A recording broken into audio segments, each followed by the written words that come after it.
Nós vamos iniciar aqui o simpósio interno do USP Cidades Globais, tendo como tema a produção do conhecimento científico em mudança e adaptação climática pela USP, revisão sistemática, estudos de caso. Os nossos palestrantes hoje são o Júlio Barbosa Chiqueto, pesquisador de pós-doutorado no programa de pós-graduação em sustentabilidade da Escola de Artes, Ciências e Humanidades da Universidade de São Paulo, docente da Flaxo Brasil e do Centro Universitário Ítalo-Brasileiro. O Júlio tem pós-doutorado no Instituto de Estudos Avançados da USP, aqui conosco, no Centro de Síntese USP Cidades Globais. É doutor em Geografia Física pela USP. Tem colaborações de pesquisa e ensino com a Universidade de Chiapas, México, Universidade Americana do Mediterrâneo e a Universidade de Münster, na Alemanha. Suas principais áreas de interesse são poluição do ar, mobilidade urbana e mudanças climáticas. O nosso segundo palestrante é o professor Marcelo Antunes Nolasco. O professor Marcelo é professor associado da Universidade de São Paulo, nos programas de pós-graduação em sustentabilidade, ambiente, saúde e sustentabilidade e na graduação em gestão ambiental. É livre-docente pela USP na área de saneamento e sustentabilidade, com pós-doutorado na University of California, Berkeley, Estados Unidos. Atua nos seguintes temas: inovação em sistemas de tratamento de águas, conversão de resíduos em energia e ou biofertilizantes, bioprocessos e bioeletroquímica, saneamento sustentável, recursos hídricos, saneamento ambiental, biotecnologia ambiental, micropoluentes em águas, infraestrutura natural e mudanças climáticas, cidades sustentáveis e resilientes. Nós vamos iniciar, então, com a apresentação do Júlio, seguida após pela apresentação do professor Marcelo e abertura de um momento para pesquisa e debates aqui com os pesquisadores dos Cidades Globais. Com isso, eu passo a palavra para o Júlio. Prazer te receber aqui novamente, Júlio. Todos nós estamos com saudade de você. É um prazer recebê-lo de volta. Por favor. Obrigado, Débora. Bom dia a todos. Eu gostaria de agradecer muito esse convite, porque realmente os Cidades Globais já faz parte da minha história, da minha trajetória, né? Então, é um enorme prazer para mim estar aqui e ter essa oportunidade de fazer essa conversa aqui com vocês. Então, como a Débora já colocou, eu vou apresentar primeiro a minha pesquisa, vai ser uma fala de aproximadamente uns 40 minutos. Essa pesquisa é resultado do pós-doutorado que eu realizei na Escola de Artes, Ciências e Humanidades, com supervisão do professor Marcelo Nolasco, que vai falar em seguida, apresentando alguns estudos de caso e alguns resultados das suas pesquisas também. Então, só para situar vocês, pessoal, esse estudo ele faz parte de um projeto maior, tá? Que é o Observatório da Comunicação entre a Universidade e a Sociedade, que é uma iniciativa também da Pró-Reitoria de Pesquisa da USP, e que é um projeto que tem braços em várias outras instituições, tá? Então, assim, nós fazemos parte desse projeto maior, que a gente fazia parte do braço que ficava na EASH, né? Na Escola de Artes, Ciências e Humanidades. Mas a gente tinha colegas também que, participantes do projeto, que estavam na Faculdade de Veterinária, na Faculdade de Letras, de Comunicação, um núcleo bem importante lá, né? Então, assim, é um projeto interdisciplinar, multi-unidades aqui da USP, que foi financiado pela Pró-Reitoria de Pesquisa, e no qual a ideia era olhar um pouco essa questão da comunicação científica e da relação da universidade com a sociedade. Então, cada pesquisador, cada braço desse projeto olhava assim a sua unidade, como que estava fazendo a comunicação científica por lá, a disseminação, a produção científica, e é um tema muito importante, né, essa questão da disseminação e da comunicação da ciência com a sociedade. A gente vê aí um monte de coisas acontecendo que a gente poderia, né, ter uma atuação enquanto cientistas, né, se aproximar da gestão pública, do setor privado, do terceiro setor, enfim. Então, só para situar vocês, então, essa análise foi feita com base na produção da USP, né, justamente porque o projeto era para analisar o papel e a atuação da USP nesse sentido. Então, foi por isso que a gente fez esse recorte, tá? Esse recorte institucional. Então, vamos... Opa, deixa eu só me habituar com a tecnologia aqui. Pronto, foi. Então, bom, eu vou começar então falando sobre o básico de mudanças climáticas. Eu acho que o pessoal aqui, todo mundo já sabe isso, né? Mas toda a energia que a Terra recebe vem do Sol, né? Então a gente tem aí o efeito estufa, que é um efeito natural e que permite a existência da vida, né? E que preserva a temperatura no planeta. Mas o que acontece é que quando a gente emite os gases de efeito estufa, que são aqueles gases que estão listados ali, como o dióxido de carbono, o metano e outros, a gente vai estar intensificando esse efeito estufa, que é um fenômeno natural.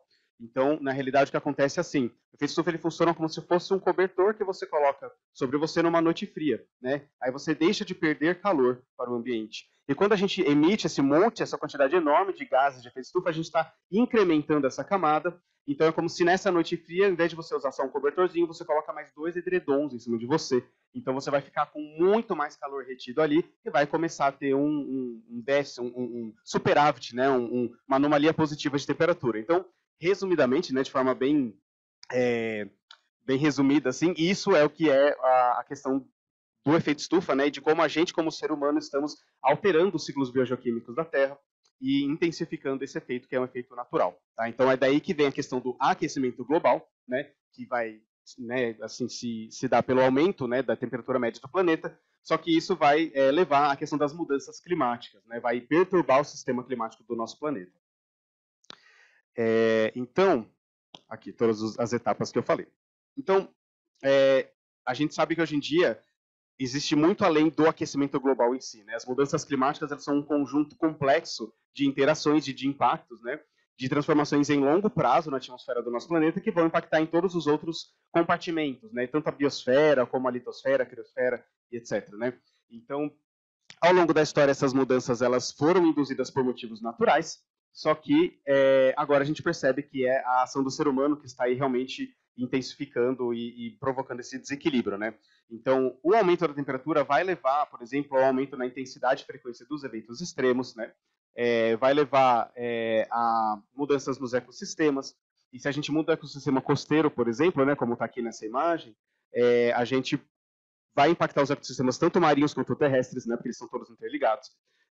O aumento da temperatura do ar e do mar vai fazer com que o gelo marítimo se derreta e vai provocar a elevação do nível dos mares. Enfim, então, assim, são desequilíbrios, né, são impactos que vão cascateando em diversas direções por conta desse desequilíbrio na atmosfera. Tá? Então, é importante a gente entender, né, ter essa perspectiva de que os impactos das mudanças climáticas não se restringem só ao clima, mas em todos os ambientes do planeta. Então, aqui são as emissões globais dos gases de efeito estufa por setor econômico, essa dada é de 2014, né, do IPCC. Talvez tenha um dado um pouquinho mais novo, mas, de qualquer forma, essa é meio que o quadro geral. Tá? Então, a gente vê que tem diversos setores econômicos, né, como energia, transporte, indústria, eletricidade, agricultura, que participam da emissão desses gases de estufa. Então, só por aqui a gente já percebe uma complexidade, que esse problema ele não vai ser resolvido por um setor só. Não basta, por exemplo, amanhã todas as indústrias vão deixar de emitir gases de estufa. Tá ótimo, a gente vai cortar aproximadamente 20% das emissões de gases de estufa. Então, assim, é um problema complexo que ele é gerado em um nível, né, multissetorial e ele precisa ser resolvido também dentro dessa esfera. Né? A gente precisa articular todos esses setores econômicos com os governos, com a população civil, etc., né, para que a gente consiga dar cabo desse problema de mitigar essas emissões.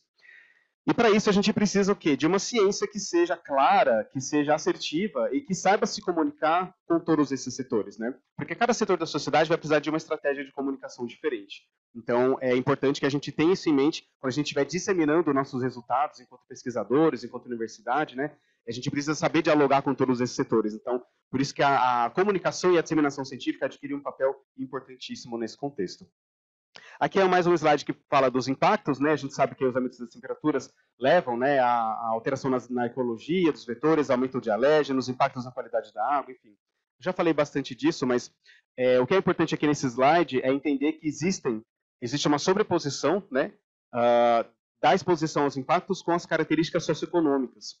Isso leva ao quadro que a gente chama de vulnerabilidade.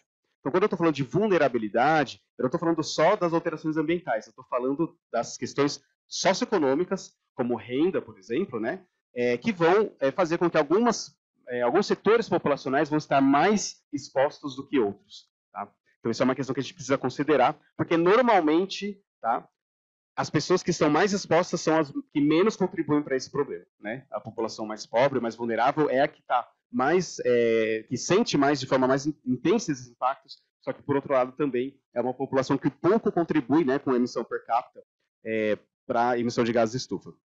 Enfim, então tem um monte de coisa que a gente poderia considerar aqui, mas eu só gostaria de fazer esse panorama geral, né, para introduzir o assunto. Então, eu já situei vocês, né, que esse estudo foi feito dentro desse programa interdisciplinar de estratégias para disseminação do conhecimento científico, né, o PEDCC, por isso que a gente teve esse recorte institucional. Então, como é que a gente se posiciona, né? Como é que a gente enfrenta esse problema das mudanças climáticas? Então, até agora eu tinha falado só de uma das vias que a gente pode usar, que é a mitigação, né? Que seria o quê? Reduzir ou zerar as emissões de gases de efeito estufa. Então, a gente vai o quê? Na raiz do problema. A gente vai parar de emitir. Então, a gente vai fazer o quê? A gente vai reequilibrar o sistema terrestre, né? A gente vai reduzir a concentração de gases de estufa na atmosfera e fazer com que o efeito estufa volte ao normal. Então, essa, digamos assim, é a principal solução. É a solução que a gente, né, todo mundo foca, porque a gente precisa parar de emitir. Agora, a gente não pode simplesmente focar na emissão. A gente precisa também pensar em outras vias. Por quê? Porque esses gases de efeito estufa, notadamente o CO2, eles têm um tempo de residência na atmosfera muito longo. Então, o CO2, por exemplo, vai ficar pelo menos 100 anos na atmosfera causando esse desequilíbrio. Então, ainda que a gente pare de emitir hoje, a gente vai conviver com esse desequilíbrio na atmosfera e no planeta, né, por consequência, por pelo menos um século. E todas as gerações futuras também. Então, a gente não pode simplesmente focar na emissão e esquecer que nosso clima já está em transformação, que nós já sentimos os efeitos das mudanças climáticas. Eu não preciso nem dar exemplo, porque a gente começa até a ficar triste, né? Se a gente começa a pensar em todos os desastres que têm acontecido ultimamente. Né? Então, como esse agora do Carnaval, por exemplo. Né? Então, a gente precisa pensar em outras iniciativas além da mitigação, como a compensação ou remoção, que seria a retirada de gases de estufa da atmosfera por meio de tecnologias ou biotecnologias. Então, a gente reduzir ativamente, ao invés de só parar de emitir, a gente vai plantar, a gente vai ter captura de carbono e várias outras tecnologias que vão estar retirando esses gases da atmosfera. E, por último, mas não menos importante, a adaptação climática, que é justamente a habilidade de planejar para minimizar todos esses impactos e efeitos adversos que já estão ocorrendo. Tá? Então, a gente precisa de iniciativas que contemplem todas essas frentes. A gente precisa mitigar, a gente precisa remover e a gente precisa adaptar. E dentro da adaptação, a gente vai dialogar com vários outros setores, né, com a questão do planejamento urbano, com a defesa civil, né, enfim, com a parte, né, a questão da gestão pública, né, gestão privada, enfim. A gente precisa adaptar esse clima em mudança, a gente precisa desenvolver esses conceitos aí de resiliência, por exemplo, que é a nossa habilidade de voltar a um estado inicial depois de sofrer o impacto. Então, tem um monte de coisas que a gente pode fazer. Tá? Então, dentro do meu trabalho, eu busquei olhar um pouco para essa perspectiva da adaptação também, tá? Porque é um tema que precisa ser mais falado. Então, aqui são as categorias de adaptação climática, tá? A gente fez um trabalho com isso, eu vou explicar depois.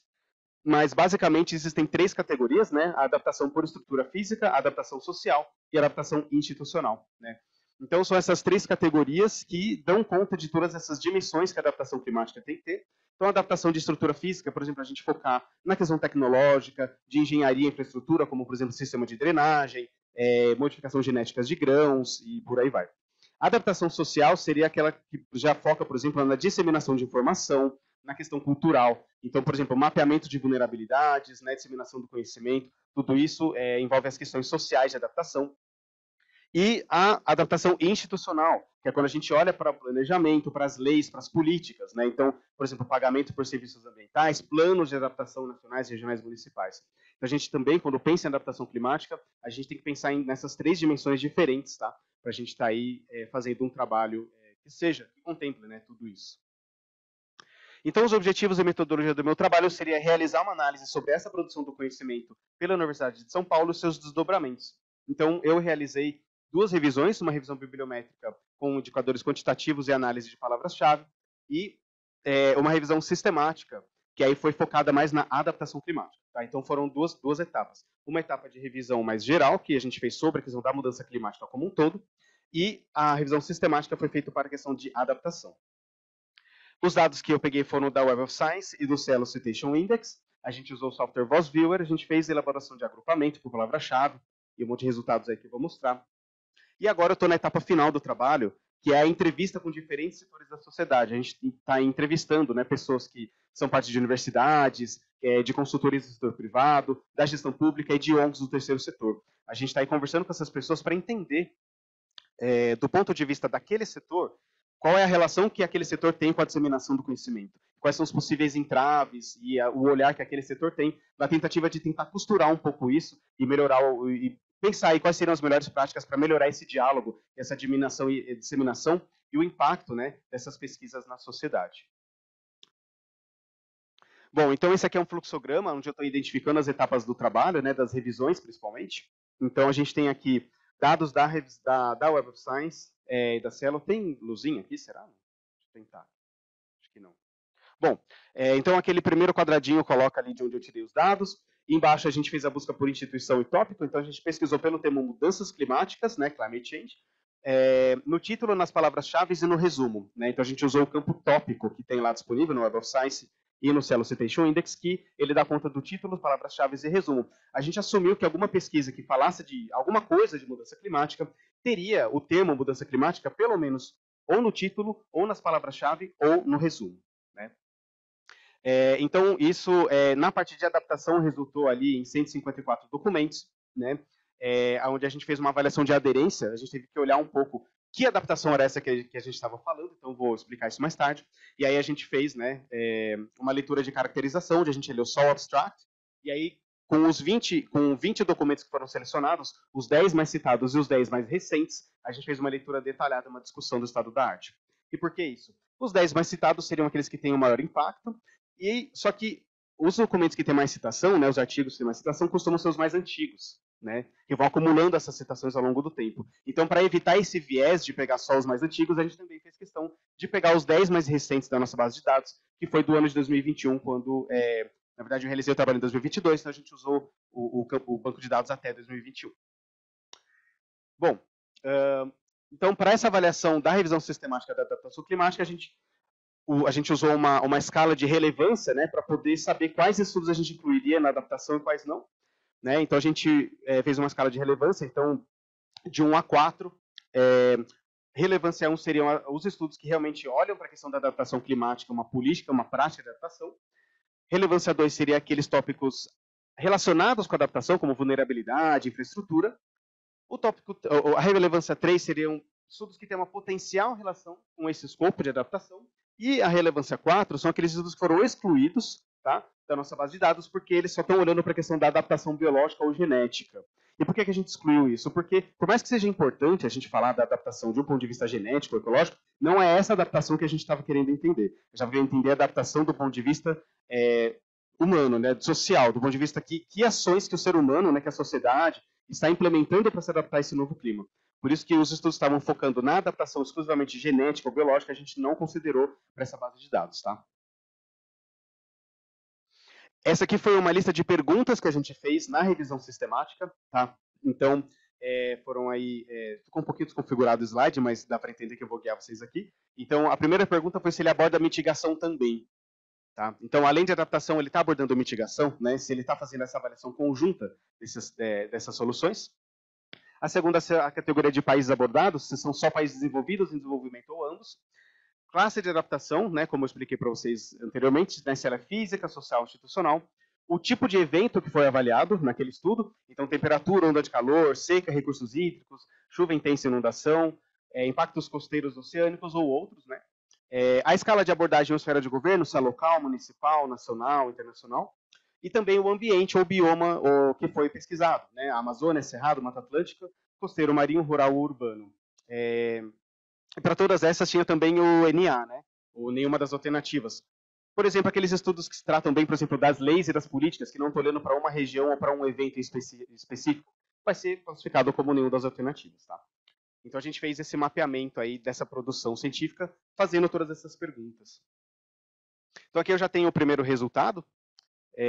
A gente, dentro dessa base de dados, a gente viu que os documentos que tratam de mudança climática eram por volta de mais de 2.000 documentos, né, aproximadamente 2.000 documentos, mas os que tratam de adaptação climática, só 96 dessa base de 2.000. Ou seja, aproximadamente 5% só de todos os documentos que tratam de mudança climática e que foram produzidos pela USP, só 5% estão ali falando de adaptação.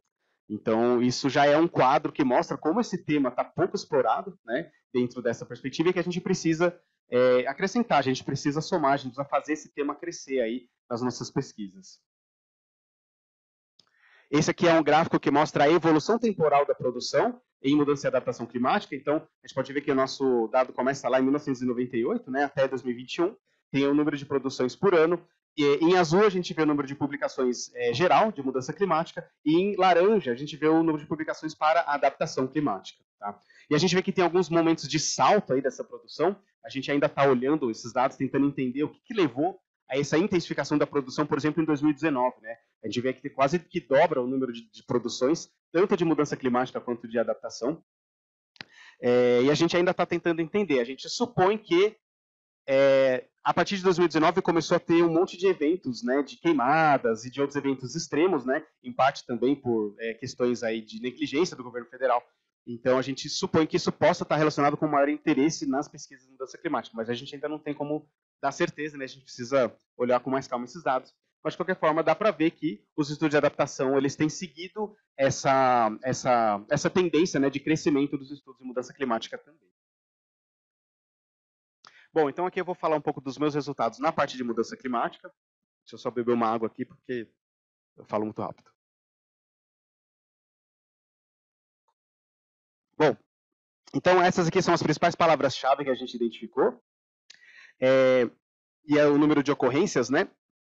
Então, as principais palavras-chave ali são impactos, Brasil, temperatura, biodiversidade, precipitação, Amazônia, clima, floresta, variabilidade e dióxido de carbono. Então, acho que essas palavras elas já dão meio que uma ideia, né, dos principais temas que estão sendo pesquisados e o número de ocorrências. Então, impactos é a primeira palavra-chave. Então, assim, só daí dá para a gente pensar em uma coisa, né, gente? Que a gente tem observado, né, com frequência, eventos extremos e impactos das mudanças climáticas que acontecem aqui no nosso país, né? Então, se a gente for olhar o que aconteceu agora no Carnaval, aí no litoral do estado de São Paulo, né? Teve Paraty também, que aconteceu recentemente. Em Pernambuco também a gente teve recentemente aí chuvas e inundações. Então, assim, essas tragédias, a gente não pode só associar elas à questão climática, né? Existe a questão da vulnerabilidade, existe a questão da gestão pública, que também tem que acompanhar esses estudos, porque, gente, não é possível que a primeira palavra-chave que mais aparece é impactos. Então, isso já sinaliza que existe uma produção científica robusta sobre esse tema. Só que não está havendo necessariamente uma comunicação entre o que é produzido na universidade e a gestão pública para a gente estar se preparando para a ocorrência desses eventos, né? Então, assim, isso já meio que sinaliza um pouco, né, que não é falta de produção científica. A gente tem essa produção científica, só que a gente precisa articular melhor essa produção com a gestão pública para a gente estar aí, né, se preparando melhor para esses impactos. A gente vê aí um interesse na questão da Amazônia, né, que principalmente para a escala internacional existe aí essa valorização desse bioma, né, o que é uma coisa positiva, a biodiversidade, né, temperatura, enfim, e vários outros temas aí que são importantes e que vão aparecer aí em outras análises que a gente vai fazer. Essa aqui é uma análise de cluster, eu não sei se está dando para ver, porque tem muita informação, mas são 4 clusters de eixos, né, que a gente identificou.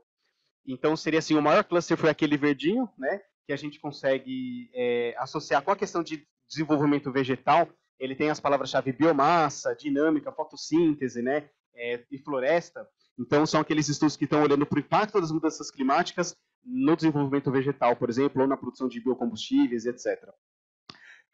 O segundo cluster é o de uso do solo e paisagem, esse vermelho, que ele é bem parecido com esse verde, mas ele é um pouco mais amplo, né? Esse verde ele é um pouco mais verticalizado nessa questão do desenvolvimento vegetal. E o cluster verde ele traz aí palavras como floresta atlântica, Amazônia, que são os biomas brasileiros, biodiversidade, conservação, floresta, uso do solo, né?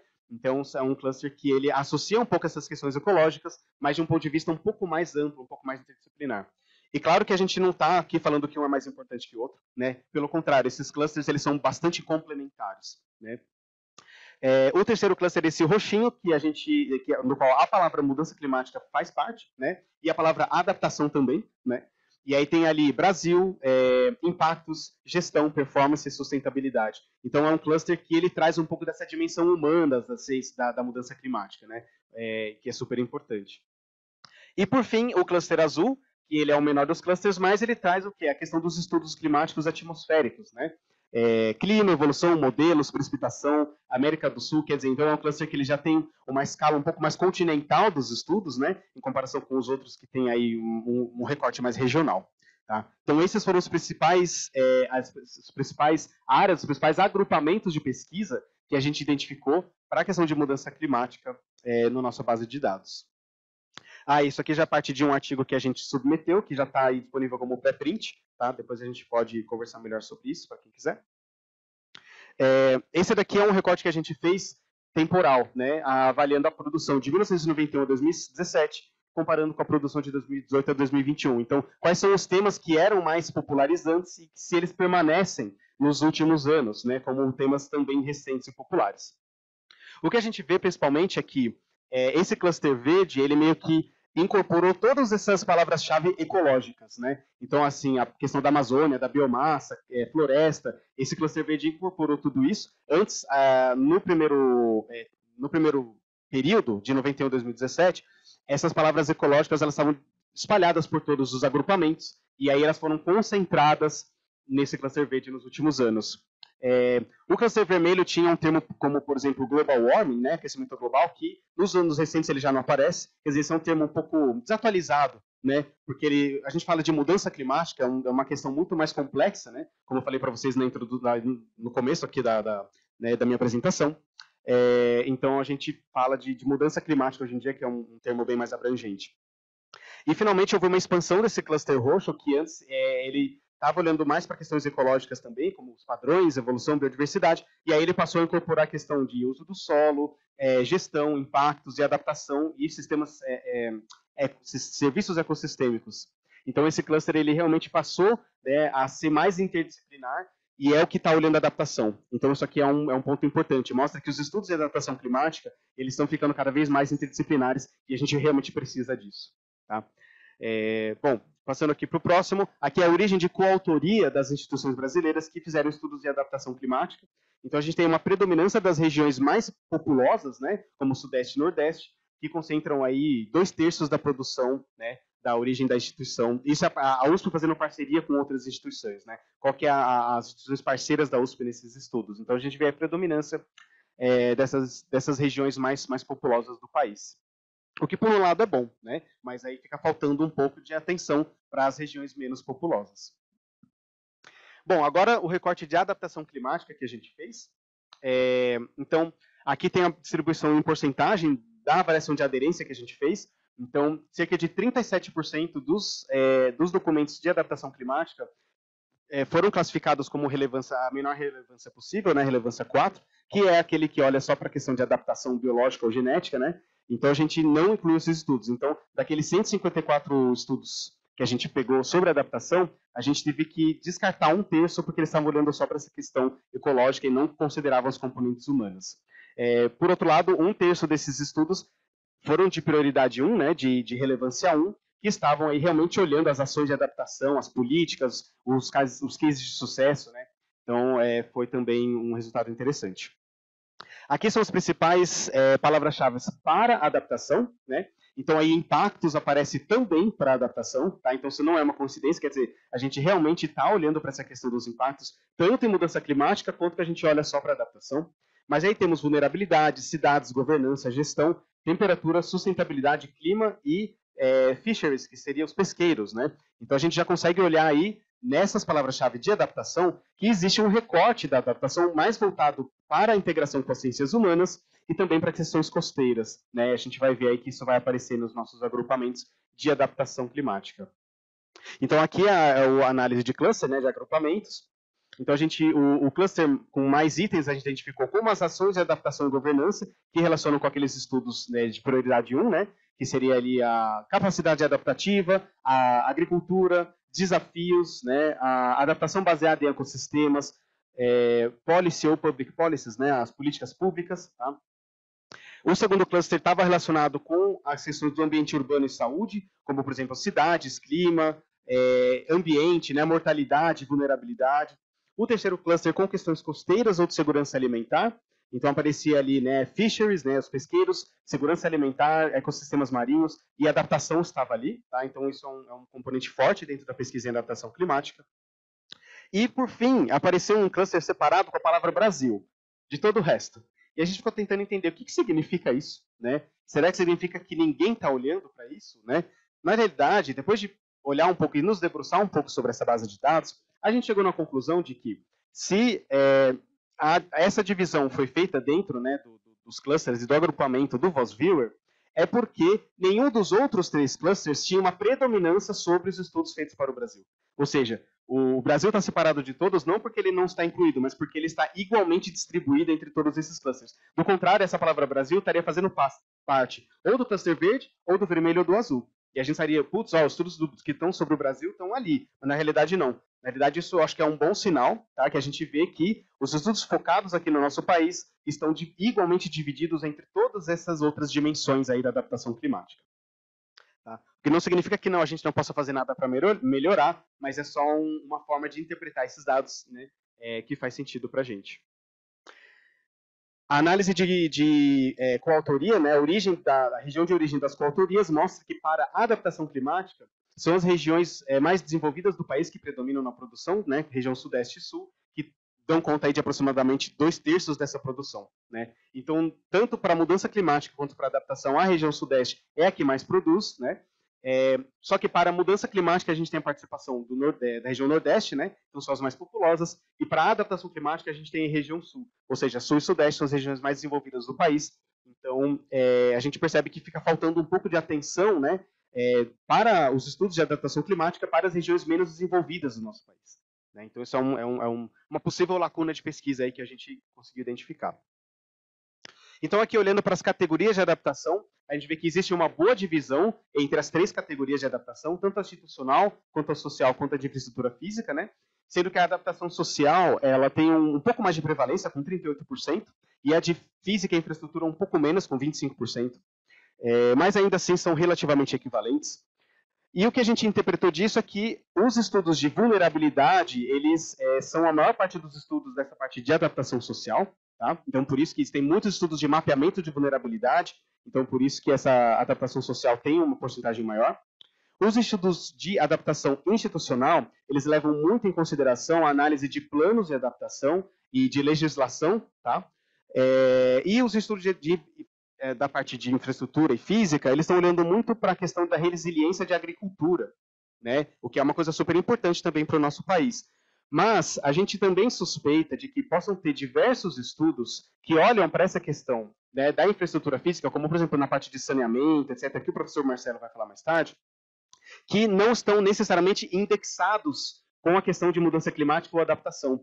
Né? Então, isso pode ser também um reflexo da forma como os próprios pesquisadores estão ali indexando seus estudos, escolhendo o título, o resumo, né, o texto dos resumos, dos abstracts, as palavras-chave. Né? Então, pode ser um reflexo das pesquisas, mas pode ser também um reflexo da forma como a indexação é realizada e das palavras-chave que os pesquisadores usam. Tá? A gente não descarta essa possibilidade. A gente precisaria olhar um pouco mais para esse banco de dados, né, e entender se isso está acontecendo. Mas, de qualquer forma, o que a gente conseguiu pegar é que existe uma boa divisão aí, né, entre todas as categorias de adaptação na nossa produção. Essa aqui é a escala de abordagem, tá? Nos estudos de adaptação climática. A gente vê que tem uma predominância da escala municipal ou local, o que é esperado, né? Porque a gente sabe que a adaptação ela tem uma forte componente local, a questão da vulnerabilidade, né? A gente olhar, por exemplo, onde é que estão localizadas, né, as populações de maior risco, né, as regiões de maior risco, a população mais vulnerável, como é que é o relevo, a hidrografia, tudo isso faz muita diferença na hora que a gente está olhando, né, para a adaptação climática. Então, a escala municipal tem aí uma predominância.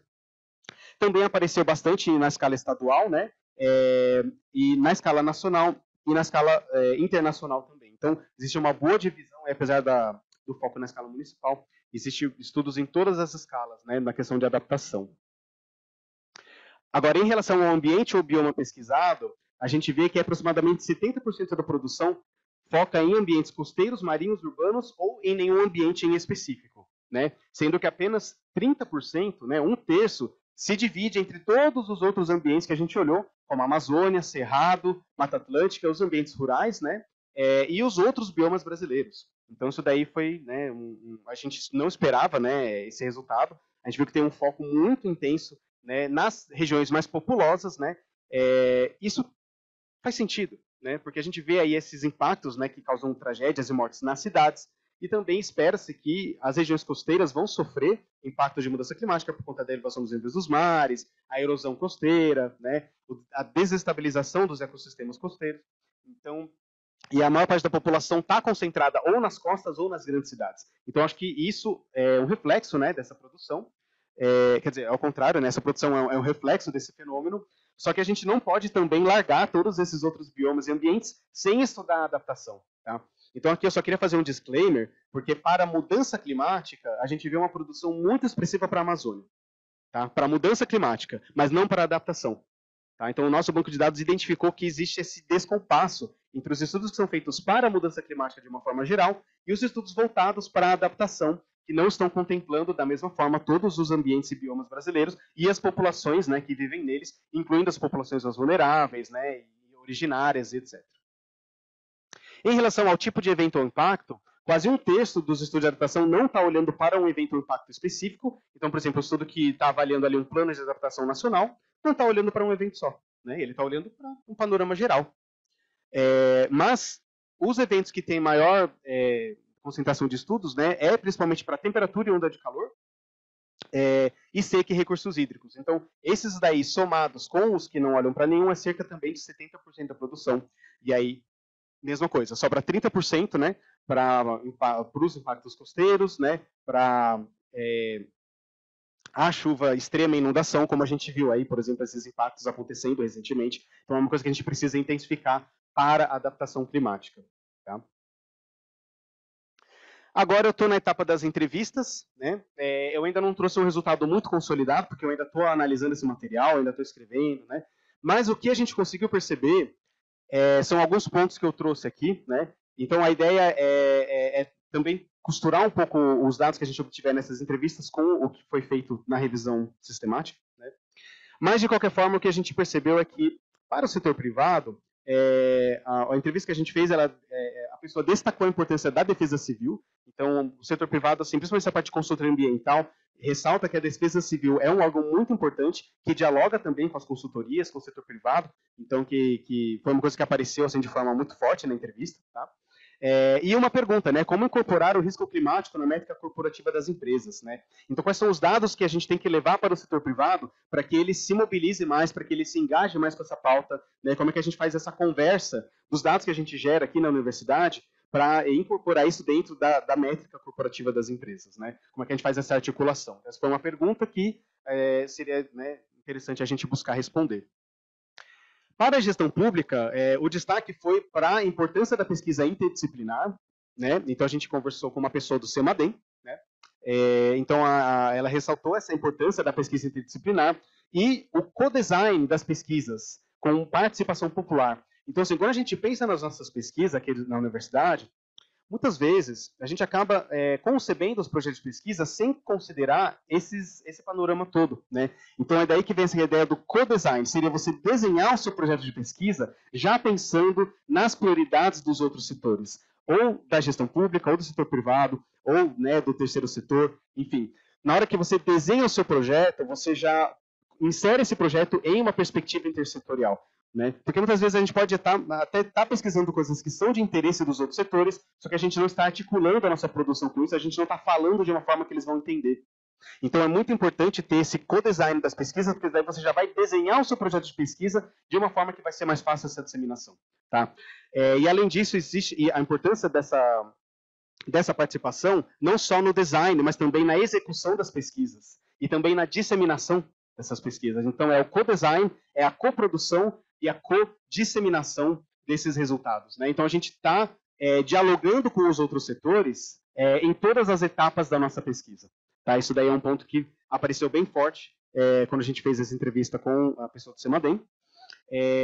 Como a gente fez também uma pesquisa para olhar a parte interna aqui da universidade, como que ela olha isso, né? Então, a pessoa com quem a gente conversou trouxe aí que é importante a gente traçar diferentes estratégias de comunicação para cada setor, né? Então, assim, nem todo cientista é um bom comunicador, né? Porque, afinal de contas, né, os professores aí já são super atribulados com tantas outras questões, tantas frentes que eles têm que desenvolver, né? Porque a comunicação, ela é uma área do conhecimento em si, né? Então seria interessante, por exemplo, se o departamento de comunicação fosse um pouco mais transversal e a gente pudesse articular pessoas da área de comunicação com todos os departamentos das universidades para estar aí fazendo essa ponte com a sociedade, né? Para estar aí fazendo essa disseminação desses resultados de uma forma um pouco mais estratégica, não só restringir isso a essa torre de marfim acadêmica, digamos assim, né? Mas também estar aí disseminando esses resultados com estratégias específicas para cada setor. E ela também chamou atenção para a questão da arte do ativismo, né? É uma disseminar de uma forma que seja mobilizadora, não simplesmente fala dos resultados, mas procurar outras formas de disseminação que vão atingir outras pessoas, né, outros setores de uma forma um pouco mais impactante, né? Porque digamos que um paper não é a coisa mais emocionante do mundo, né? Então a arte e o ativismo, né, foi aí destacado como formas da gente divulgar esse conhecimento de forma que vai mobilizar realmente outras pessoas.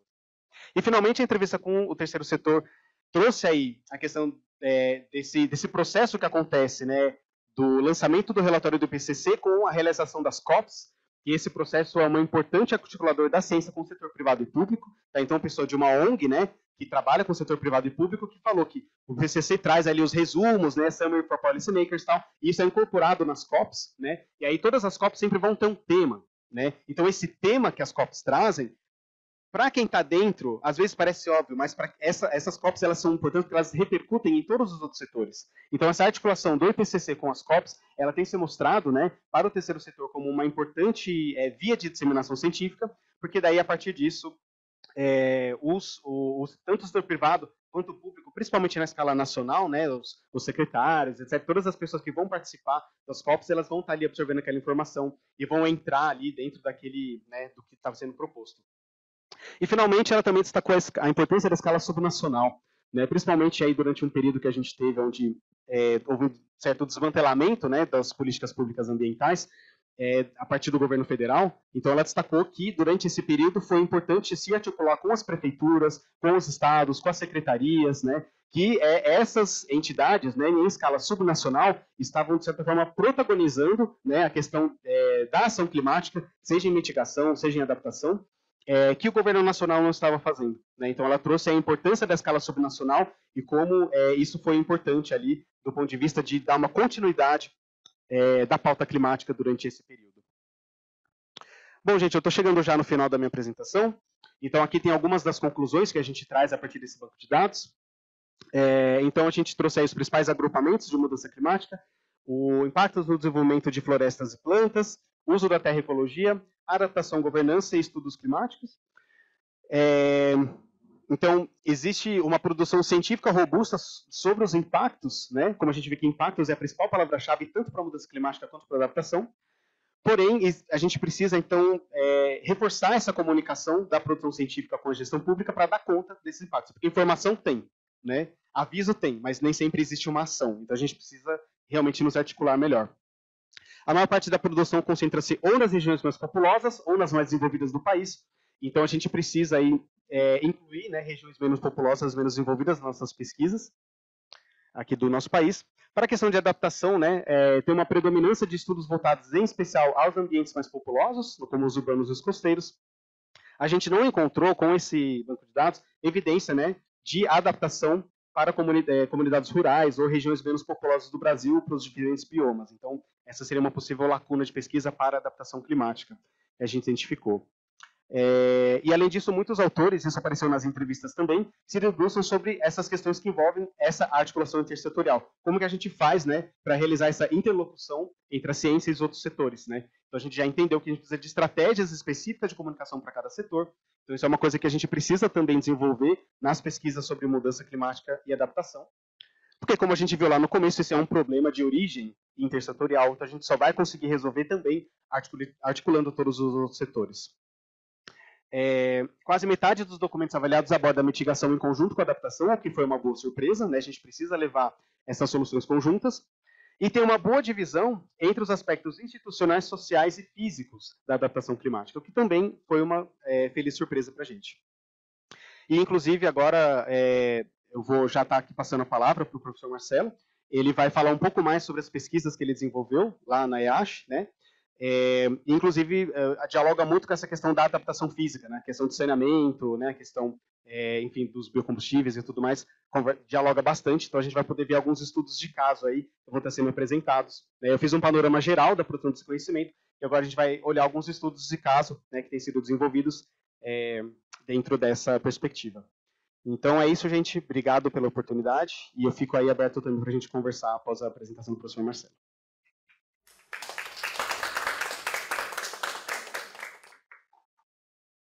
Obrigado, Júlio. Obrigado, Débora.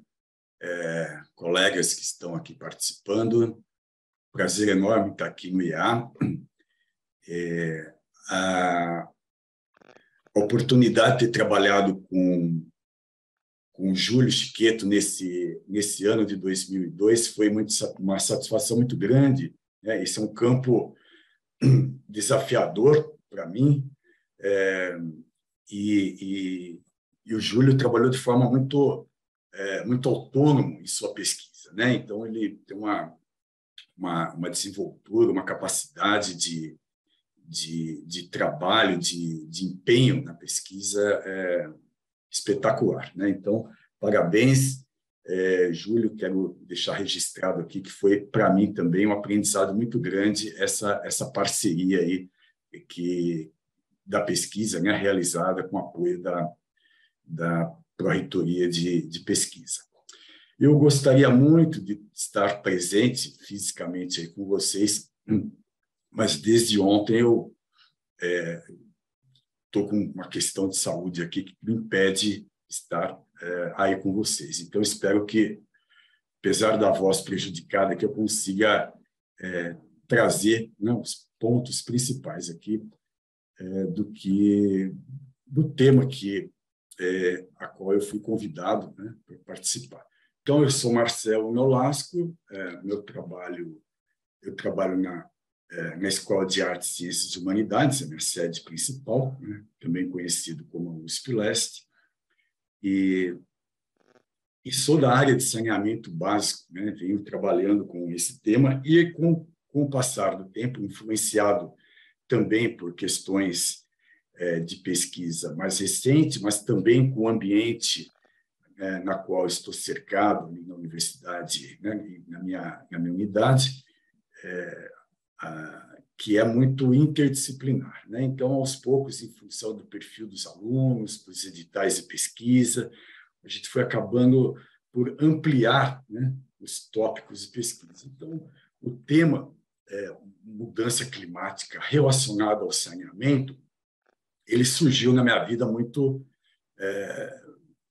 depois, né, da minha formação. Então, de certo modo, é um campo que vem crescendo, né, dada a necessidade desse enfrentamento da emergência climática. Então, eu vou passar aqui rapidamente, e a apresentação que eu trouxe, ela não é uma apresentação descritiva das pesquisas, né, mas, de certo modo, ela aproxima o tema na qual eu fui convidado a participar aqui, né? Então, de certo modo, o que a gente tem aqui, né, como as mudanças climáticas afetam o funcionamento. Está aparecendo aqui para mim uma tela. Como as mudanças climáticas afetam o funcionamento da infraestrutura de água e esgoto, né, saneamento, o que pode ser feito para reduzir os impactos dos eventos climáticos no serviço de água e esgoto, como o setor de saneamento contribui para o aumento da geração de gases de efeito estufa, de certo modo, o que pode ser feito para mitigar esses efeitos, e também, né, algumas questões de resiliência no setor de saneamento para que as populações sejam melhor protegidas. De certo modo, quando a gente olha, né, em questões ligadas à água, recursos hídricos e clima, né, não poderia deixar de mencionar a bacia amazônica, né, como então a região de maior abundância em recursos hídricos do planeta, né, assim como uma das maiores em biodiversidade e cobertura florestal, ela é influenciada também por questões climáticas, né? Se mostra, né, também muito vulnerável, né? Então, aqui tem uma situação clássica, lá de 2010, em que, né, muitos dos rios da bacia amazônica praticamente drenaram, secaram, né, em função de questões hidrológicas, né, provocadas, né, motivadas, impulsionadas também pelas questões climáticas, né? Então, é quase surreal, né, quando a gente se depara com fotos como essa, né, e você mostra uma foto dessa num evento no exterior, né, em que, sabidamente, né, todo mundo pergunta sobre os rios da Amazônia e você mostra um rio seco, por exemplo, como esse na bacia amazônica, né? Então, de certo modo, a preocupação com essas questões da Amazônia e a água, ela extrapola esse contexto ali regional, uma vez que toda a hidrologia, né, não tem muros geopolíticos, né? Então, de certo modo, a umidade, né, a frequência, a segurança, né, de uma estabilidade hídrica aqui na região sudeste, por exemplo, ela é dependente também de questões hidrológicas, né, que ocorrem lá na bacia da Amazônia. Ou seja, né, dada a grande cobertura vegetal com evapotranspiração, esse vapor d'água sobe à atmosfera e, uma vez impulsionado pelos ventos, né, encontra uma barreira de mais de 4.000 metros de altitude, né, que são nos Andes, e, de certo modo, essa massa de água, né, acaba migrando aqui para a região sudeste, né? Então, o impacto na redução das florestas na Amazônia não se reflete apenas ali, né? Claro que por ali já bastaria, né? Mas também em todo o planeta e aqui no Sudeste, né? Somos atingidos por isso, como aconteceu, por exemplo, logo depois, né, em 2014, aqui em São Paulo, aquele evento crítico de escassez de água, né? Então, quando a gente imagina que os impactos causados pela mudança climática, né, vão atingir principalmente, né, as cidades litorâneas, não exclusivamente, né, mas principalmente cidades litorâneas, as regiões litorâneas e as cidades, que é onde há o maior adensamento, né, de pessoas. Nas megacidades, por exemplo, quando a gente pega uma região metropolitana como São Paulo, né, a ausência de energia, a ausência de água, né, a falta de infraestrutura de água, de coleta de esgoto, o rompimento, a perda de água nos trajetos, todos esses são temas que são influenciados pelos eventos extremos, né? Então, seja pelos alagamentos, né, constantes que as cidades impermeabilizadas não dão conta de absorver, ao mesmo tempo, né, em que a gente tem o excesso de água na cidade, nos falta na torneira, né? Então, aqui a gente volta para a região aqui metropolitana, do lado esquerdo, né, um cenário, né, do sistema Cantareira 2012, né, e depois do lado direito de 2014, totalmente seco, né? Então, para quem vive ou mora aqui na região metropolitana de São Paulo, né, há 9 anos atrás, sentiu, né, percebeu, acompanhou esse movimento, né, todo, né, os impactos decorrentes da mudança climática, né, que impactou os sistemas de saneamento. Então, como é que a gente pode pensar em ter sistemas mais resilientes, né, a essas questões? Então, tem aqui um pequeno fluxograma que eu encontrei aqui na internet, achei bastante ilustrativo e rico, né, mostrando todo o ciclo da água na cidade em que vem desde da captação de água, né? Então, como eu mostrei ali no Cantareira, no reservatório de armazenamento, né? Aos sistemas de filtração, de bombeamento para a estação de tratamento de água, onde é transformado em água potável.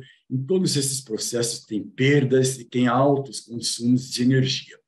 Uma vez que a água chegou aos pontos mais elevados da cidade, purificada, elas são distribuídas em geral por gravidade, algumas vezes por bombeamento também, né? E nesse processo há uma perda que varia aí de 30% a mais de 50% em alguns casos, em algumas cidades pelo mundo afora. Então, a média mundial é de 30%, né? Mas a gente tem aqui no Brasil casos, né, na região norte e nordeste, que esses valores podem chegar a 60% da água perdida no sistema, né? Então, tudo isso consome energia. A energia, né, está diretamente relacionada, né, com questões climáticas, seja pela fonte de energia utilizada, né, seja pelos equipamentos e motores que são empregados e fabricados para isso. Então, tem toda uma questão setorial. Uma vez que chegou aos usuários, né, à população, ao comércio, etc., então, ela se torna em água residuária, e ao se tornar água residuária, ela é destinada também para o bombeamento aos sistemas de tratamento. No nosso caso do Brasil, em que mais de 60% do esgoto ainda não é tratado, né, chega em natura aos rios, né, é evidente que a poluição, né, e o comprometimento com a qualidade de água é muito forte. E questões ligadas a emissões, né, certamente são de preocupação, né, tanto do ponto de vista da concessionária, né, do ponto de vista da sociedade.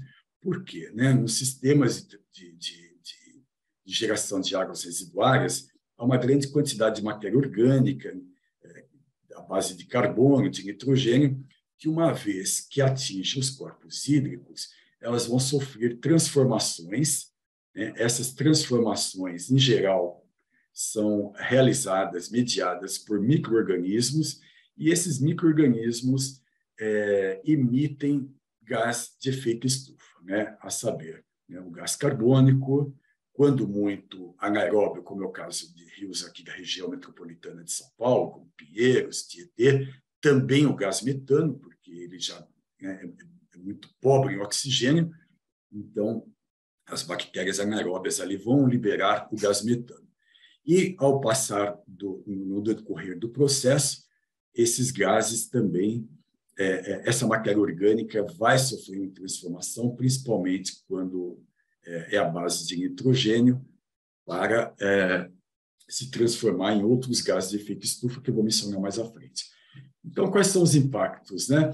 Geralmente, quando há problemas, né, eventos extremos, mesmo tendo água em excesso nas ruas, que causam os alagamentos, né, o que a gente tem é a falta de água nas torneiras, uma vez que, né, não há a nossa infraestrutura, de uma forma geral, ela não é resiliente, né, a lidar com eventos climáticos, ou seja, o excesso de água pode romper com as tubulações de água e esgoto, o excesso de água ele pode comprometer a qualidade dos mananciais, né, e infiltrar, né, a água do solo nas redes, né, de água de abastecimento humano, comprometendo. Então, alguns mencionando rapidamente, né, as questões de segurança hídrica, né, passam por essas questões. Quando a gente volta novamente para a questão, né, de São Paulo, né, a gente tem aqui no Cantareira, né, aqueles históricos que vão desde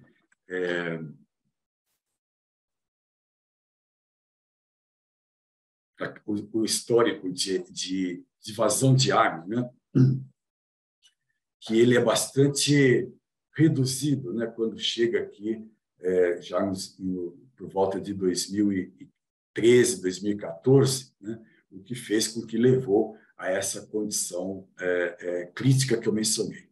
Então, de todo modo, né, a gente tem, quando ocorrem questões climáticas associadas à água, né, questões que vão desde, né, abordagens mais globais, né, de alteração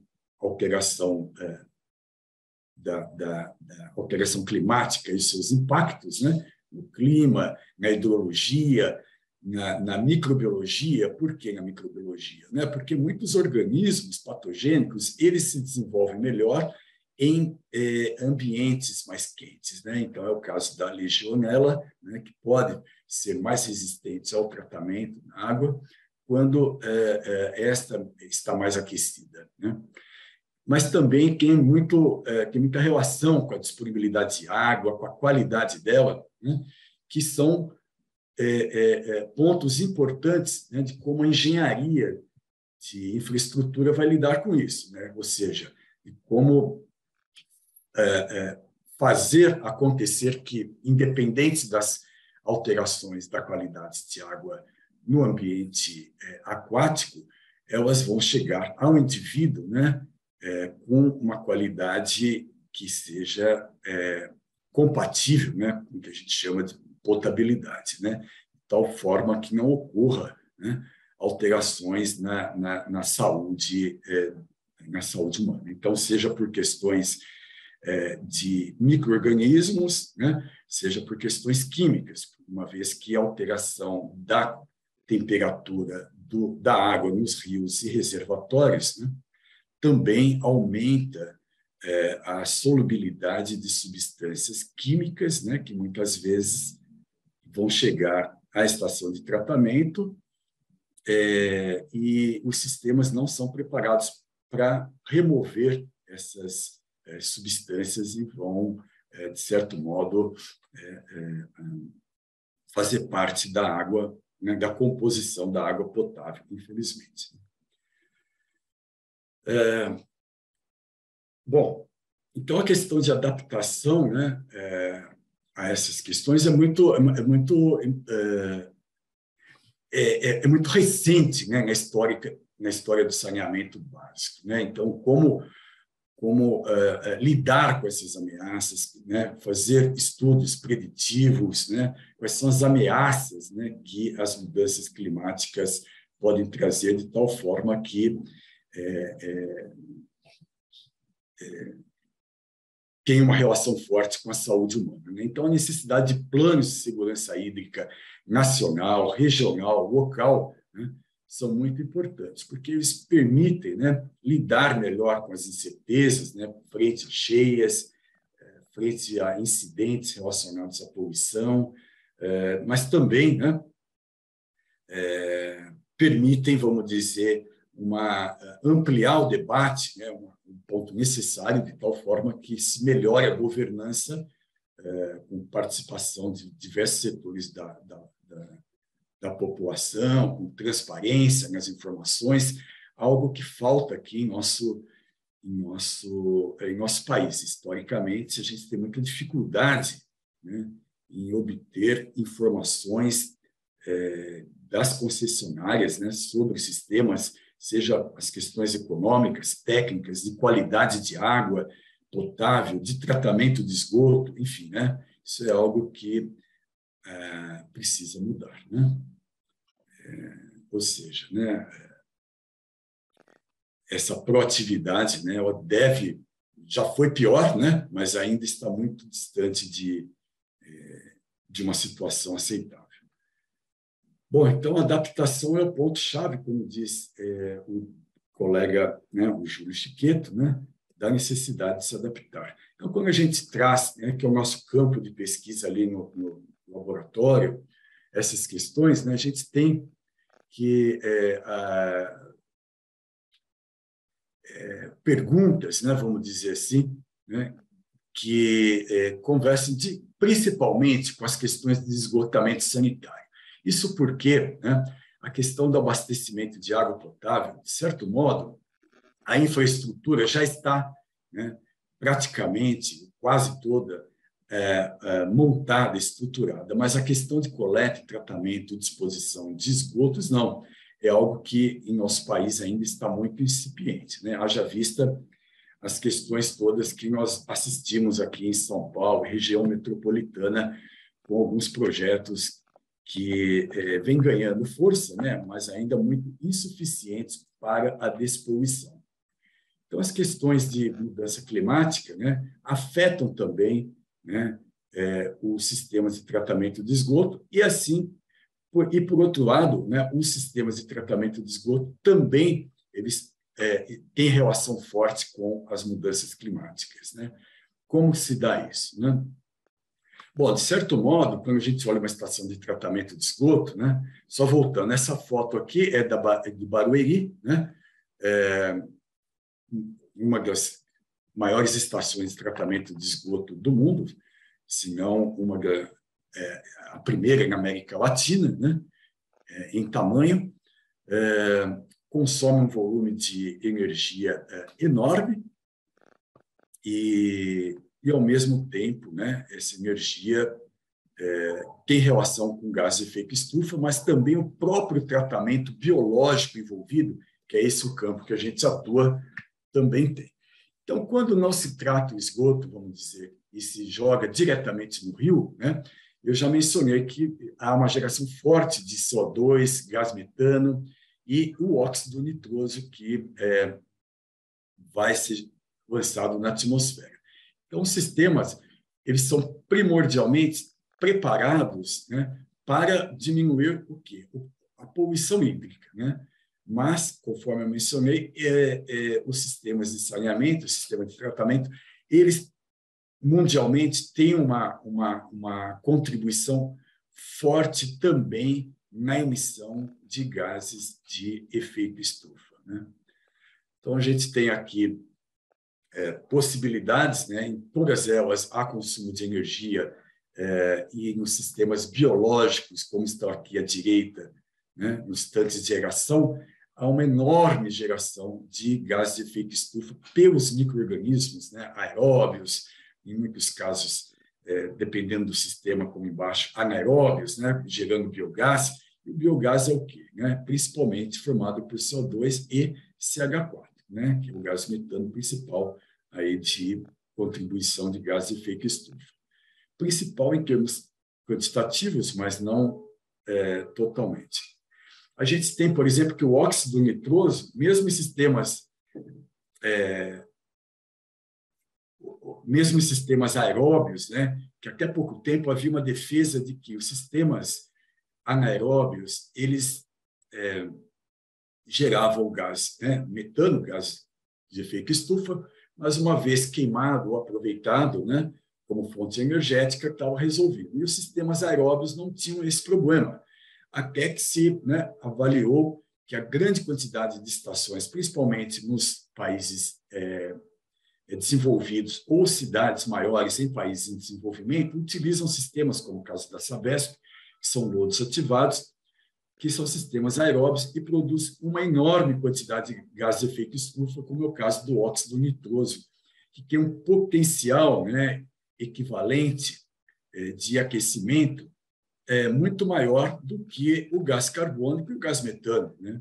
Então, ele tem um poder, vamos dizer, um potencial de aquecimento global em torno de 300 vezes superior ao gás de efeito estufa. Então, é bastante relevante buscar por estudos alternativas que possam, vamos dizer, evitar, né, essas emissões. Então, do ponto de vista microbiológico, eu não vou entrar nesse detalhe, né? Esse é o sistema de transformação nos tanques, né, de sistemas de tratamento biológico de esgoto, que gera o óxido nitroso naturalmente pelos micro-organismos. E isso também ocorre nos rios, quando os esgotos não são lançados, né? Então, como evitar que esse óxido nitroso seja lançado? São pontos de pesquisa que nós trabalhamos, estamos desenvolvendo, né, na remoção biológica do nitrogênio, sem que haja geração de gás de efeito estufa. assim como vários outros estudos que são desenvolvidos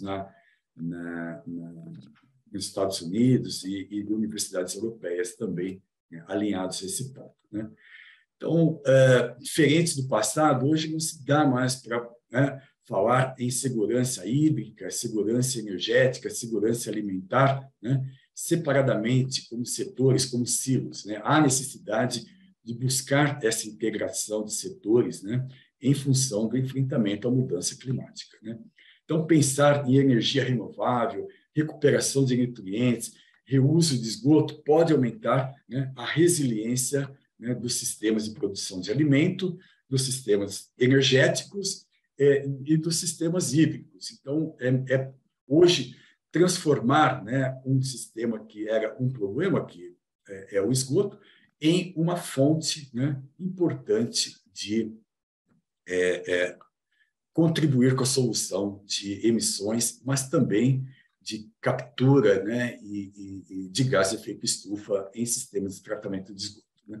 Então, aqui rapidamente mostrando as correlações entre água residuária e esgoto, que pode ser utilizado na produção de fertilizantes, ao mesmo tempo que a produção de água consome energia, ela também é uma fonte geradora de energia, ou seja, a quantidade de carbono presente no esgoto, né, de uma cidade é suficiente para tornar uma estação de tratamento autossuficiente em energia. Ou seja, pelo conhecimento da biotecnologia ambiental, é possível, né, hoje conceber estações de tratamento que não utilizariam energia externa para o seu funcionamento. Então, esse é um ponto interessante também, né, de pesquisa nesse fechamento de ciclos, né? Aqui, rapidamente ilustrando, né, alguns exemplos de como conectar saneamento com produção alimentar, né, associando, então, segurança hídrica e da água. Então, semiárido nordestino, produzindo milho, produzindo hortaliças, a partir de esgoto tratado biologicamente em lagoas de estabilização, né?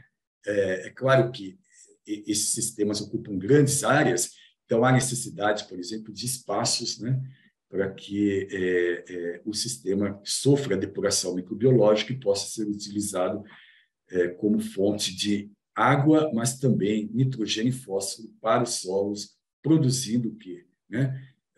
Produzindo alimentos, seja para consumo humano ou para consumo animal. Quando a gente vem para São Paulo, né, sistemas como esses, muito extensivos, são difíceis de imaginar pela falta de espaço também. Então, as demandas acabam sendo um pouco diferentes, até pelo perfil socioeconômico da cidade, né, em se buscar segurança hídrica também para manter o desenvolvimento econômico, né, de indústrias que consomem água. Então, a gente traz aqui exemplos, por exemplo, do sistema Aquapolo, que fica, né, na estação de esgoto próximo, né, da Sabesp, a ABC, que é uma parceria, então, público-privada, em que se busca o quê? A partir do esgoto tratado da Sabesp, levar para uma usina de purificação de água que é fornecido ao setor do polo petroquímico de Capuava. Então, esse sistema, na verdade, ele também pode pensar em segurança hídrica, né, por conta de que, em momentos anteriores, né, pela disputa em consumo de água, essas indústrias estavam ameaçadas de se afastarem dessa região, que poderia levar a um desemprego e tal. Então, o governo, na época, bolou essa situação de fornecer água de reuso para fins industriais com essa finalidade. Essas mesmas tecnologias empregadas em membranas, sistemas avançados de tratamento, né, consomem bastante energia. Esse é um ponto sensível também, né? E esses sistemas têm sido avaliados como também potenciais fornecedores de água potável, ou seja, águas para consumo humano, transformar o esgoto, então, tratado não tanto mais para a indústria, né, mas também ampliando-se para o setor para a sociedade de uma forma geral, complementando os sistemas existentes atualmente, né? Então, tem vários estudos em andamento aqui em São Paulo, né, que buscam avaliar as vantagens e desvantagens e questões também de percepção pública, de aceitação desses sistemas, é um ponto também sensível, né? Então, quando a gente fala, por exemplo, em sistemas de tratamento, né, de esgoto, rapidamente tem uma relação forte, né, com a transformação do esgoto em biogás, através da digestão anaeróbica, que pode gerar eletricidade, né, bioeletricidade. Então, conversando novamente com o setor energético, né,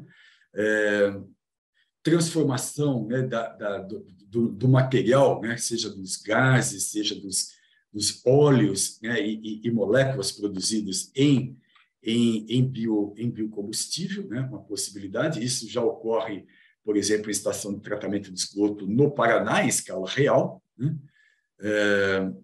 A transformação em eletricidade, né, ali do lado direito, por exemplo, né, microbial fuel cell, quer dizer, células combustíveis microbianas. Esse é um dos trabalhos que a gente desenvolve em escala de laboratorial, que é cultivar culturas microbianas que conseguem produzir eletricidade diretamente, né, em microreatores, né, para, né, não mais gerar o biogás, mas gerar eletricidade a partir de esgoto, de efluentes industriais e tudo isso, né? Esse é um trabalho que tem sido feito já há algum tempo, né, financiado pela FAPESP. Tivemos aí algumas teses e dissertações, né, já concluídas, publicadas e tal. Quem tiver interesse pode fazer contato com a gente né, para maiores informações. Mas também, num país como o nosso, em que tem muitas comunidades afastadas, não há rede de esgoto, né? Como lidar com essas questões de forma descentralizada, ou seja, onde não há sistemas de coleta e tratamento de esgoto, né? Então, esse é um ponto importante também, né? De buscar soluções sustentáveis, né, de transformar o dejeto humano em fertilizante, né, através da compostagem, como ganhar escala, né, uma vez que essas comunidades rurais também crescem, né? Então, esses são alguns dos desafios, né, que eu quis trazer para vocês. Ao invés de apresentar os resultados de pesquisa, eu trouxe mais no sentido de tentar provocar aqui uma conversa com os participantes, nesse sentido de aproximar saneamento, questões climáticas e ambientais, né, com inovação, por exemplo, que é o que a gente vem trazendo, né? Então, aqui mostra um desenho, uma foto do Bill Gates, né, que desenvolveu ali uma máquina super cara, mas que entra esgoto de um lado e sai água potável do outro, né? Então, eu vou terminando aqui a minha apresentação, né? E fico à disposição para esclarecimentos e o que for necessário. Muito obrigado, agradeço pelo convite mais uma vez e desculpe por ter ultrapassado um pouquinho aqui do meu tempo. Devolvo a palavra. Obrigado, pessoal. Obrigada, professor. Tá ligado? Obrigada, professor Marcelo. Obrigada, Júlio, pelas duas exposições super interessantes, instigantes. Agora vamos para o momento de debate, né? Fazer perguntas, observações. Quem que gostaria de iniciar? Tatiana. Depois, Luciana. Aí o pessoal que está no Zoom, se puder levantar a mãozinha também, aí a gente... Então, Tatiana, Luciana, Marcela e Cláudia. Aí a gente vai prosseguindo. Tati. Bom, tem que olhar para cá, né, Sérgio? Para cá. Bom, mas é ruim ficar de costas, eu vou ficar de lado. Obrigada, Júlio. Obrigada, professor Marcelo. Foi muito bom ouvir. Eu estava curiosa para para ver os resultados aí da pesquisa, ainda que de forma parcial, porque eu acho que as entrevistas vão agregar muito a essa revisão. Mas eu queria até, provocando uma discussão, que talvez a gente não consiga terminar aqui, tá? Mas a gente começa. Porque é algo que eu tenho feito bastante com os meus orientandos e nas pesquisas deles, que eu queria que só você pudesse explorar um pouquinho para a gente como é que vocês definiram dentro da tua revisão sistemática, porque eu sei que ficou claro que teve o recorte USP, porque foi financiado pela instituição, e isso traz aí o cenário, digamos assim, do que a Universidade de São Paulo tem desenvolvido. Mas, para entender melhor como que foram esses critérios, como que vocês estabeleceram esses critérios de inclusão e exclusão, para ver o que ficou fora, e dentro daquelas categorias da física, da educacional, não, é física, social e econômica e institucional, não é isso? Obrigada. Se você, hoje, olhando aí os resultados e vendo o que a pesquisa agregou, se você acredita que isso também é um retrato do que tem sido divulgado, pesquisado e publicado fora, ou se é uma visão mais... Talvez a gente não tenha a resposta, tá, Júlia? Só para pensar numa provocação que a gente tem desde a época de Münster, né? Se isso é um recorte que a USP faz mais com este olhar, e a gente fora já consegue observar que tem sido diferente. E aí uma segunda reflexão é só, para passar a palavra para os meus colegas, como é que a gente vai, e aí sim é a pergunta que vale 1 milhão, mas como é que a gente vai fazer tudo que é produzido dentro da universidade, conversar com quem de fato tem o poder de decisão e a gente conseguir começar a mudar um pouquinho isso que a gente tem visto todos os dias no noticiário, tá? Obrigada.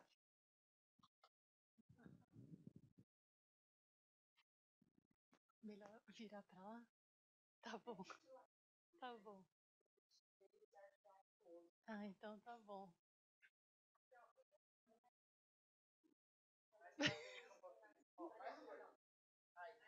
Ai, tudo bem. Ai, bom dia.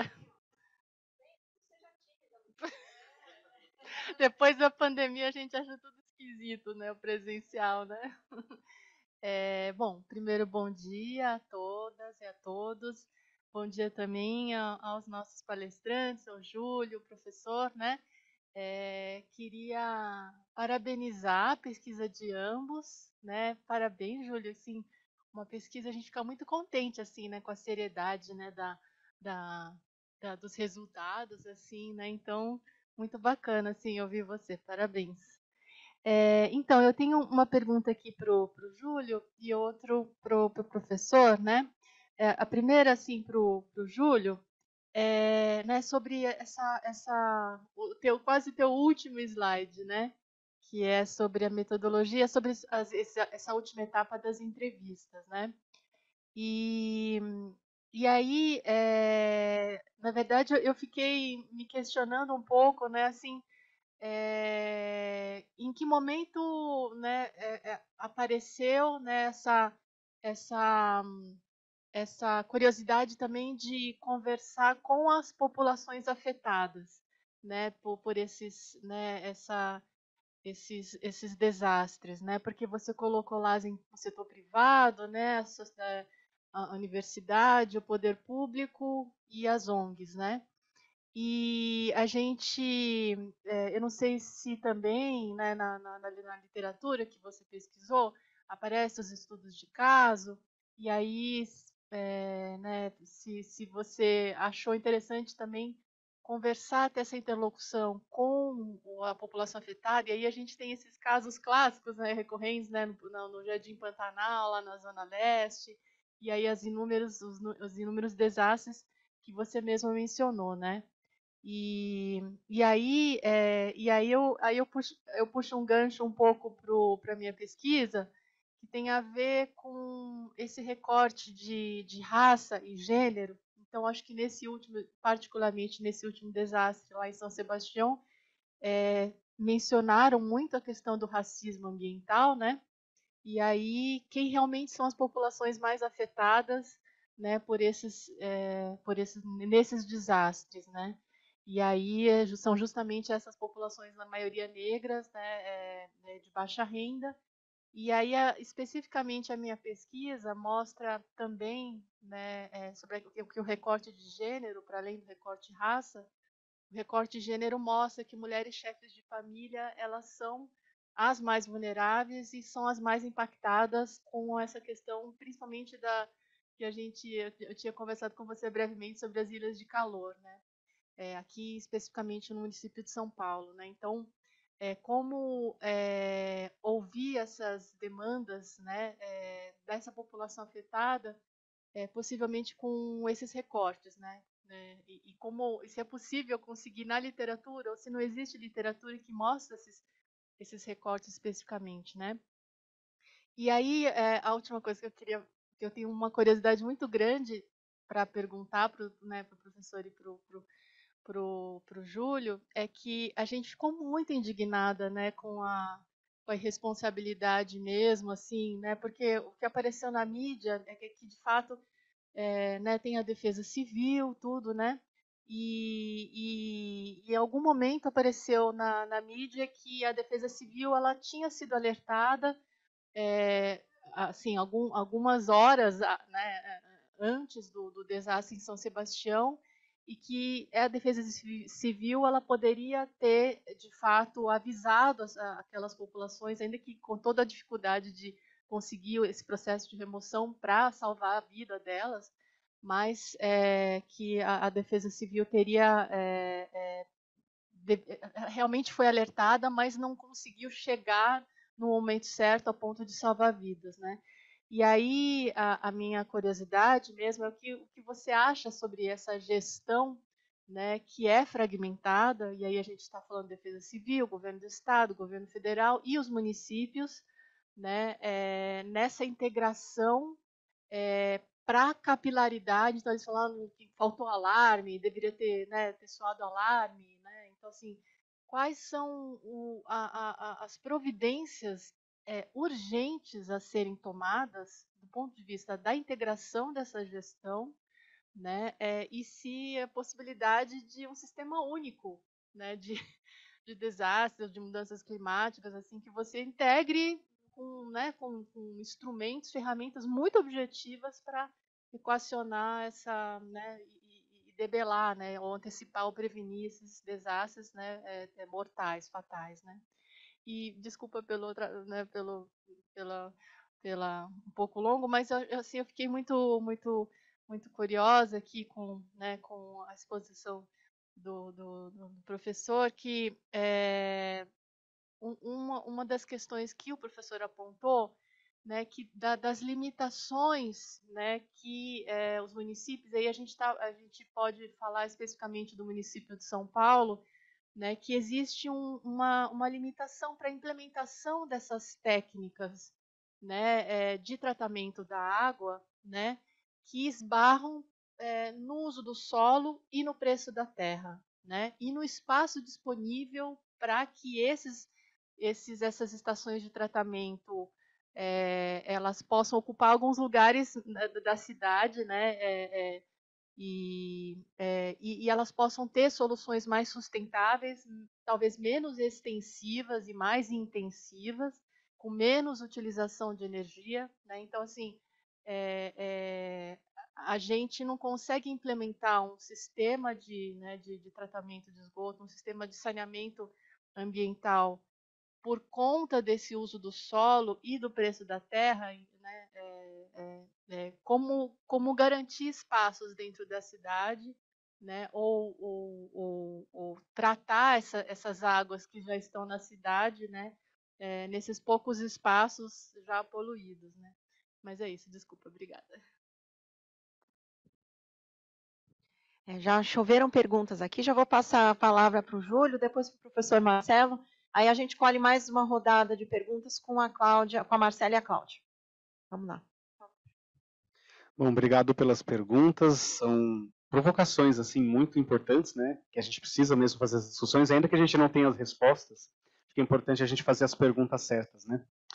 e discutir. Então, assim, bom, a Tati perguntou sobre a questão da interlocução com os setores, e realmente essa é uma pergunta de ouro, digamos assim, né? Como que a gente faz isso? Então, assim, durante a minha exploração desse material, eu acabei encontrando alguns estudos que fazem um pouco dessa análise, que são principalmente os estudos na parte da categoria de adaptação institucional.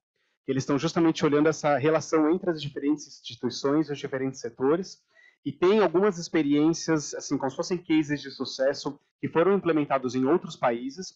Tem estudos que avaliam e comparam um pouco e tentam meio que reproduzir experiências de sucesso em outros países. Então, uma das experiências que teve muito sucesso foi um estudo que foi publicado pela professora Gabriela de Júlia, lá da Faculdade de Saúde Pública, foi um workshop que foi realizado entre gestores públicos e pesquisadores, onde foi tipo um workshop realizado durante um período, foi um programa institucional entre Brasil e Austrália, né, que foi feito, e onde houve essa conversa dos gestores públicos com os pesquisadores na produção e na concepção de projetos de pesquisa. Então, é aquilo que um pouco que apareceu na entrevista, da questão do co-design. Na hora que você vai desenhar o seu projeto de pesquisa, na hora que você vai produzir ele, ter a participação de algum outro setor que possa estar ali também falando, olha, essa métrica é importante para mim.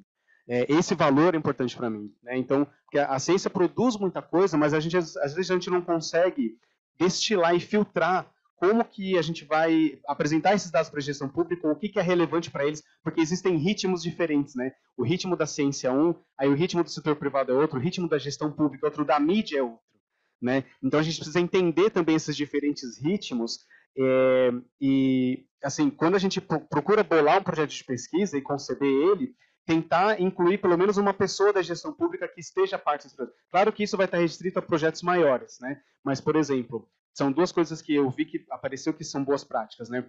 Ter uma pessoa da gestão pública que esteja envolvida em alguma etapa do projeto, seja lá qual for, ou na concepção ou na execução, e daí você vai ter uma pessoa que está ali atenta para esse ponto, né? Tipo, olha, isso aqui não faz diferença para a gente, ou então isso aqui é muito relevante para a gente. Então, ter a participação de uma pessoa da gestão pública e também ter a participação de uma pessoa da área de comunicação, porque é ela que vai também ter esse conhecimento e essa capacitação para estar atuando nessa disseminação do conhecimento com estratégias diferenciadas para cada setor.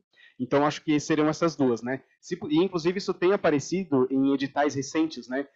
Na hora que você vai submeter o projeto de pesquisa e pedir o financiamento, já está aparecendo como você pretende fazer a disseminação, né? Então, isso é uma coisa extremamente importante que está na própria política de pesquisa, né? Nas políticas de ciência e de ensino superior, tem que ter também essas dimensões contempladas para que na hora que a gente for implementar esses projetos, isso daí já esteja também parte. Porque às vezes, assim, se depender, tipo assim, da iniciativa de um aluno de pós-graduação que vai escrever um projeto de doutorado ali, às vezes ele está fora de contexto, ele não tem voz. Então é muito importante que os professores, os pesquisadores, que já têm ali um lugar, que já têm as suas conexões, seu networking, contemplar isso e, desde a concepção do projeto de pesquisa, já fazer essa articulação. Tá? Então, isso é uma possível resposta, mas acho que existem outros, né?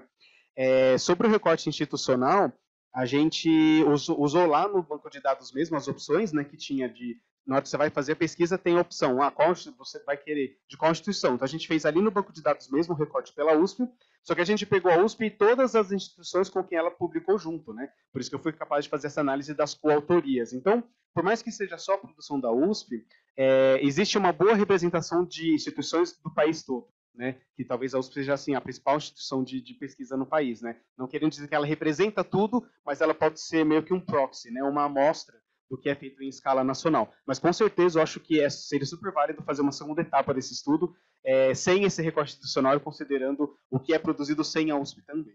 Né? Com certeza isso é uma lacuna do nosso próprio estudo, mas que eu acho que pode ser suprida dessa forma. Sobre as categorias de adaptação, bom, eu acho que assim, fora do Brasil, eu acho que tem uma produção um pouco maior, pelo que né, eu pude ver, mas claro que minha visão pode estar enviesada também, mas eu acho que tem um foco bem forte na questão institucional de adaptação, né, que a gente tem feito aqui com um pouco de força, mas que ainda não é a principal categoria.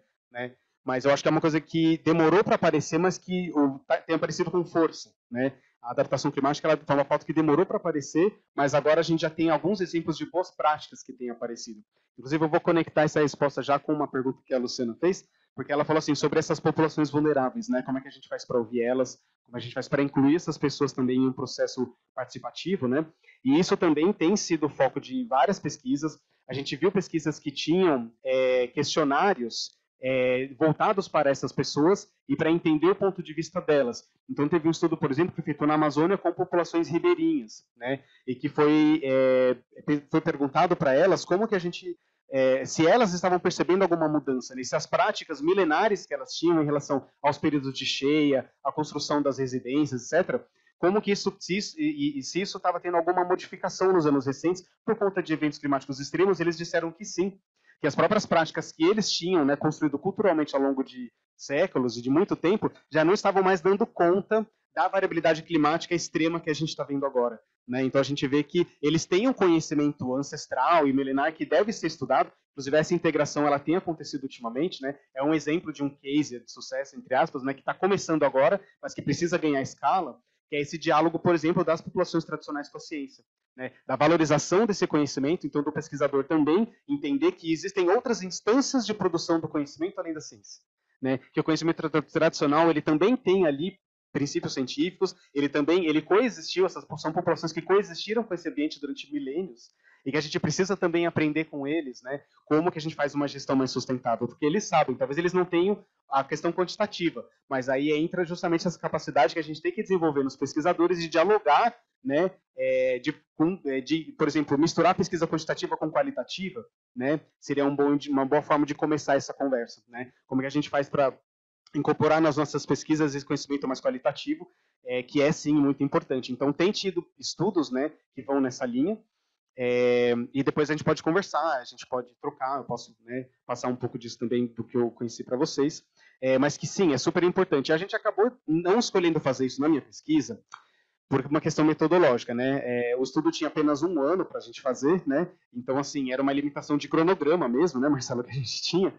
Então, a gente acabou escolhendo fazer entrevistas com os setores mais associados com a gestão do que com a população, né? Porque para fazer uma pesquisa com a população, a gente teria que fazer um questionário, aí seria uma outra metodologia, né? De fazer um questionário, de disparar um questionário, de chegar nessas populações. Aí teria sido um estudo basicamente voltado só para isso, porque requer, né, um tratamento metodológico muito mais intensivo e específico para isso, né? E aí não teria dado tempo de fazer uma revisão da literatura, por exemplo, né, por causa da limitação de tempo mesmo de cronograma. Então, a gente quis, então, focar na produção do conhecimento, né, como isso está sendo feito, mas a gente fez questão de incluir entrevistas para ouvir um pouco do lado de lá, ainda que seja só da parte da gestão, mas se a gente conseguir puxar algum ensinamento, alguma conclusão da parte da gestão, acho que já vai ser interessante, mesmo porque várias pessoas de vários setores da gestão também estão olhando para esse diálogo com a população e estão chamando a atenção de como isso é importante. A gente está vendo que isso já existe um movimento, mas isso precisa ganhar escala. Tá? Deixa eu ver se faltou alguma coisa. Bom, sobre os desastres aí que a gente viu recentemente, né? Parece até uma coisa assim, é triste, mas às vezes a gente fica se perguntando quando vai ser o próximo, né? Porque parece que é uma coisa que se repete sempre, né? Como se fosse um filme de terror, que a gente sabe que todo ano isso vai acontecer, né? Infelizmente. Isso, assim, eu acho que existe um monte de ângulos diferentes que a gente pode olhar para isso, mas o principal é só da gente pensar, por exemplo, naquelas 3 categorias de adaptação. Se a gente trabalhasse mesmo na gestão pública dentro da infraestrutura física, dentro que vai cuidar ali o quê? Né, de você ter, por exemplo, trabalhos como que o professor Marcelo trouxe, né, de fazer uma adaptação melhor dos sistemas de saneamento, né, dos sistemas hídricos, né, de drenagem, etc. Se isso já tivesse sido implementado há tempos, a gente teria uma menor vulnerabilidade dessas populações. Dentro da parte social, a gente vê que, né, é muito clássica essa relação espacial que existe entre a população de baixa renda mais vulnerável com as áreas de risco, né? Mas não é só a população de baixa renda. A gente sabe que também existe uma apropriação dessas áreas de risco por populações de renda média e alta, e, inclusive isso não é fiscalizado, isso é meio que assim largado, né? Deixado para lá. Muitas vezes por pessoas, né, de setores populacionais que têm mais influência na sociedade vão lá e simplesmente, né, se apostam de uma região, isso é deixado de lado e não é visto, ninguém mexe com eles. Então, são vários desses pontos que precisam ser olhados, né, que a gestão pública precisa ter uma voz um pouco mais assertiva aí nesses pontos. E claro que a adaptação institucional talvez seja aí a base de tudo, né? Como é que a gente vai formular leis, políticas e planos que vão dar conta de tudo isso. Então, eu acho que a prevenção deveria ser o foco, não a remediação, né? Porque você ir conversar com essas pessoas depois que o desastre aconteceu é muito mais difícil, porque vai estar todo mundo ali na defensiva, todo mundo revoltado, e com razão, né? Então, essa comunicação com a população tem que ser feita gradualmente e de forma incremental e não logo depois do desastre, porque logo depois do desastre ninguém vai querer conversar, vai estar todo mundo chateado, né? Então, essa estratégia tem que ser feita em um outro momento, né, para dialogar com essa população, para entender, né, quais são suas necessidades e, claro, né, se for possível, por exemplo, fazer uma parceria público-privada, né, se for possível, né, para aquisição de recursos mesmo, isso também é uma forma interessante, né, para você não onerar só o governo, mas também ter uma participação ali por parte de responsabilidade socioambiental mesmo, de empresas grandes, né, como a gente viu aí desastres que aconteceram na área de mineração e etc. Então, tem empresas que estão interessadas, né, nessa parte de cuidar mais da sua imagem. Então, a gente tem que aproveitar um pouco isso também para estar captando recursos para essa área. Eu acho que o principal é a prevenção, né? Eu acho que a palavra de ordem seria essa.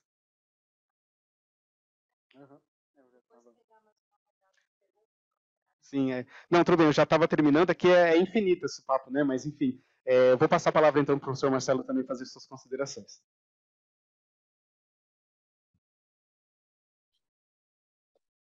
Obrigado. Eu entendo que o Júlio fez um bom diálogo aí com as questões, né? Eu compartilho com as ideias dele também. O que a gente tem, né, que foi lançado, que já funciona no Brasil, mas ainda é uma instituição que não alcança, né, a dimensão que deveria. É o caso, por exemplo, do Centro Nacional de Monitoramento e Alertas de Desastres Naturais, né, que é o CEMADEM, né, que lida com essas questões de eventos climáticos, né, principalmente alagamentos, deslizamentos, em função de precipitação intensa em curto espaço de tempo, né? Talvez falte aqui, em termos institucionais, né, também a criação, né, de um centro nacional para lidar, né, com essa adaptação, né? Quer dizer, o poder público, né, as cidades, as prefeituras, com raras exceções, não há técnicos e equipe preparada para lidar com essas situações. É claro que, quando a gente pega exemplos de capitais, né, a gente encontra equipes bem estruturadas, mas no Brasil, o que falta talvez ainda seja, né, uma política pública de criação de um centro, né, para projetos, né, enfim, né, de proposição de infraestrutura adaptativa, né, em função das mudanças climáticas cada vez mais presentes, né? Então, de certo modo, há um alerta, né, como o que ocorreu em São Paulo, como o que ocorreu na Serra, né, na região do Rio de Janeiro, no estado do Rio de Janeiro, aqui agora recentemente no litoral, né, na região litorânea do litoral norte de São Paulo, no Nordeste, no Pernambuco, mas são alertas, né? Onde é que está a estrutura em termos nacionais, né, de fortalecimento regional, né, para adaptação às mudanças climáticas?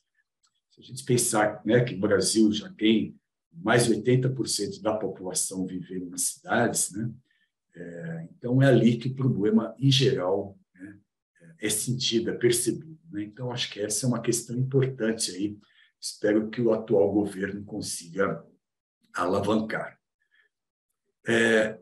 Fazendo um comentário aqui apenas rápido da questão da tecnologia para a cidade de São Paulo, para tratamento de esgoto, de fato, esse é um campo que avança bem, né? De situações de tratamento com soluções alternativas, mas a gente tem uma dificuldade, né, em casos em que as concessionárias, né, têm um poder muito forte, como é o caso aqui do estado de São Paulo, né? em que, quando se fala, por exemplo, em descentralização, né, de sistemas de tratamento, indo para áreas mais periféricas, então, como fazer, né, com que a água chegue com qualidade nas pontas, né, lá nas franjas da cidade, e também fazer com que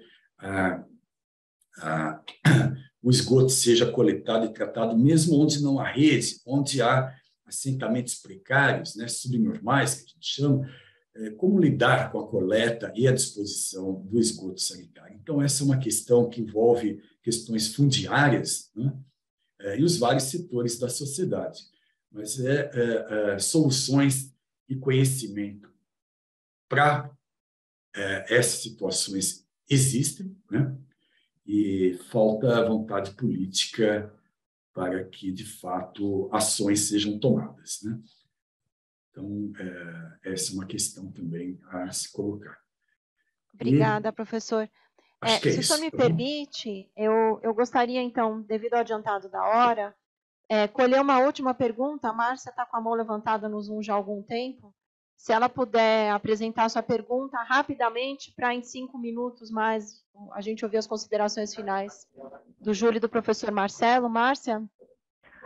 Oi, bom dia a todos. Obrigada, professor Marcelo, Júlio, pelas apresentações. Bom dia aos colegas. Uma pergunta seria rápida. O Júlio comentou do avanço, né, de pesquisas que abordam a interdisciplinaridade para adaptação e mitigação. E aí, dentre os temas, né, que levantam a questão da interdisciplinaridade, tem os serviços ecossistêmicos. E eu queria fazer uma pergunta, poderia ser para um dos dois, quem quiser puder responder, né, se possível. Como essas soluções de engenharia, né, que o professor, então, Marcelo apresentou, elas estão caminhando, se as pesquisas elas apontam para uma integração maior, né, sobre soluções de engenharia para coleta e tratamento de esgoto e conservação e recuperação de áreas de mananciais, né, como um tema importante de adaptação, inclusive para o sistema de saneamento. Seria essa a pergunta. Obrigada. Obrigado, Márcia, pela pergunta. Bom, nos meus resultados realmente apareceu um pouco isso, né? Porque a gente fez aquela avaliação temporal, a gente dividiu em 2 períodos, né? E a gente viu que o cluster, o agrupamento que estava associado com a pesquisa de adaptação climática, ele tem ficado cada vez mais interdisciplinar. E aí apareceu a palavra sustentabilidade, apareceu a palavra serviços ecossistêmicos, apareceu a palavra gestão, né? A própria palavra mudança climática também. Então, assim, é uma avaliação pelas palavras-chave, mas elas já meio que indicam que a gente está caminhando nessa direção, né? Que a adaptação climática ela tem se tornado cada vez mais interdisciplinar, e que esses estudos estão aí abarcando essas diferentes áreas, e que é super importante, né? Porque realmente, para conseguir contemplar, né, todas essas questões, a gente precisa de equipes que sejam interdisciplinares e fazer trabalhos até transdisciplinares, né? Que vão além da academia, mas sim, pelo menos é o que apareceu na nossa análise, né? Que essa interdisciplinaridade, ela sim está avançando, mas eu só consegui captar esse sinal de uma forma geral. Talvez o professor Marcelo possa aí contribuir de uma forma mais completa para essa resposta. Obrigado. Bom, o que a gente tem percebido é que, no caso específico, né, de infraestrutura urbana e relações com o clima, o que vem crescendo como uma onda, veio inicialmente da Europa e que chegou aqui, está se expandindo, com uma abordagem, né, que é denominada de sistemas baseados na natureza, né? Então, sistemas baseados na natureza, existem diversas formas de lidar com isso. Então, você mencionou a questão do cantareiro, né? Ao se garantir que a água do sistema cantareira ou outros reservatórios sejam preservadas, né, por conta de florestas, né,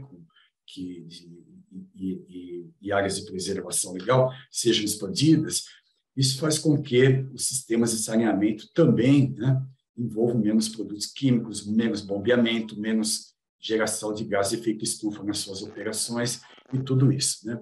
Então, tem vários estudos, inclusive pela Faculdade de Saúde Pública, que eu pude participar no mestrado profissional, que envolve, né, aqui, principalmente para a cidade de São Paulo, como envolver parques urbanos, né, parques lineares em questões associadas à água, né, e também no enfrentamento da emergência climática, né? Então, desde alternativas mais pontuais, com jardins de chuva, telhados verdes, sistemas de infiltração, tratamento de esgoto alternativo, descentralizado com effluents, são alternativas e conhecimentos, né, que complementam a infraestrutura cinza, né, então, da engenharia convencional. Então, eu acho que é um campo que vem a crescer muito, né, e que dialoga diretamente com as questões climáticas, né, de eventos que tornam as cidades mais resilientes ao retardar, por exemplo, a velocidade com que a água chega aos cursos hídricos, aos fundos de vale, né?